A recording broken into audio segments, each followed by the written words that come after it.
Assalamualaikum warahmatullahi wabarakatuh. Saya Arsita Dwi Amelia, NPM 1701010136, kelas 17C Manajemen.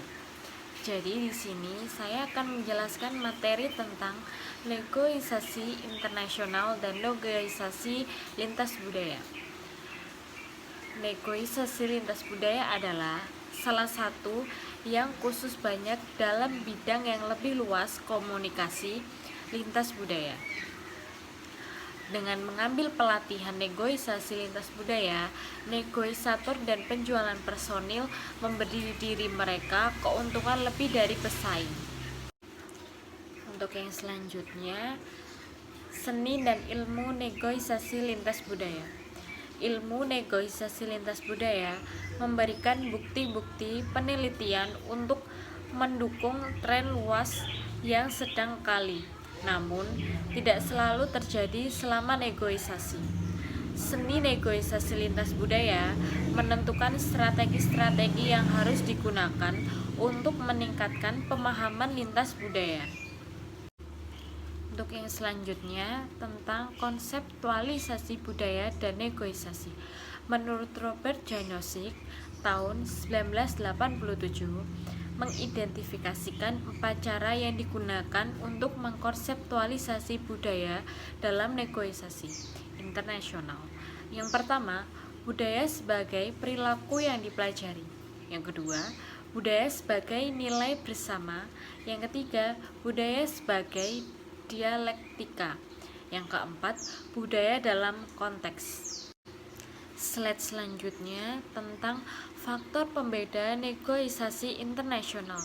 Yang pertama, pluralisme hukum, yaitu kekuatan tawar-menawar relatif negosiator dan sifat ketergantungannya. Yang kedua, pemegang saham eksternal, pemegang saham terdekat. Yang ketiga, perbedaan budaya.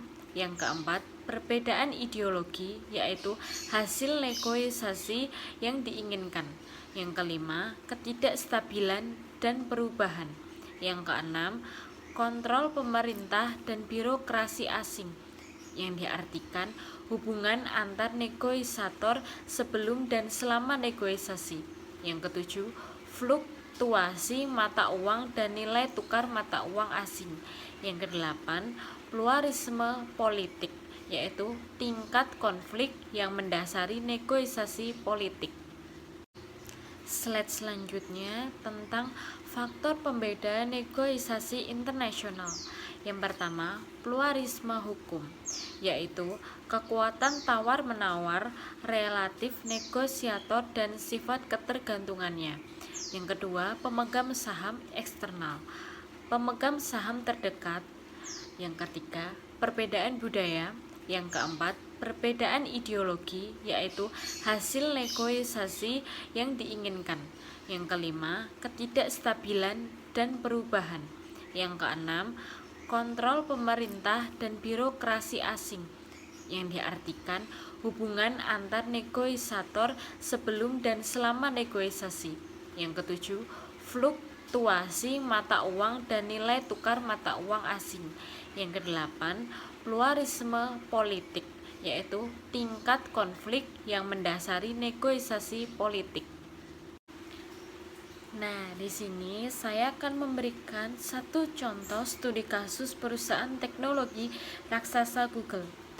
Dari uraian analisis tentang negosiasi antar pemerintah Indonesia dan perusahaan teknologi raksasa Amerika, Google dalam permasalahan tuntutan pajak, terungkap bahwa negosiasi yang berlangsung lebih dari 1 tahun tersebut mengungkapkan bahwa pihak Indonesia berada dalam posisi diuntungkan karena negosiasi berada di wilayah bumi Indonesia. Sementara perwakilan Google dari Singapura dan eksekutif senior Google dari Amerika Serikat harus datang ke Indonesia untuk menyelesaikan kewajibannya. Proses negosiasi terjadi seperti layaknya peristiwa transaksi pembeli dan penjual di pasar karena tawar-menawar yang dilakukan pemerintah. dan Google merupakan tawar-menawar jumlah besaran angka pajak yang seharusnya dibayar Google. Dalam negosiasi internasional antara pemerintah Indonesia dan perusahaan Google, peran budaya tidak memainkan peran penting karena bisnis pajak yang dilakukan Google mencapai jumlah miliaran dolar atau triliunan rupiah yang diperjuangkan agar pajak pertambangan nilai dan pajak penghasilan tidak perlu dibayarkan. Dalam hal ini, kekuasaan dan uang memainkan peran penting daripada budaya. Tujuan Google adalah kekuasaannya untuk unggul menjadi vendor akses internet yang paling besar di dunia, tetapi membayar pajak sedikit.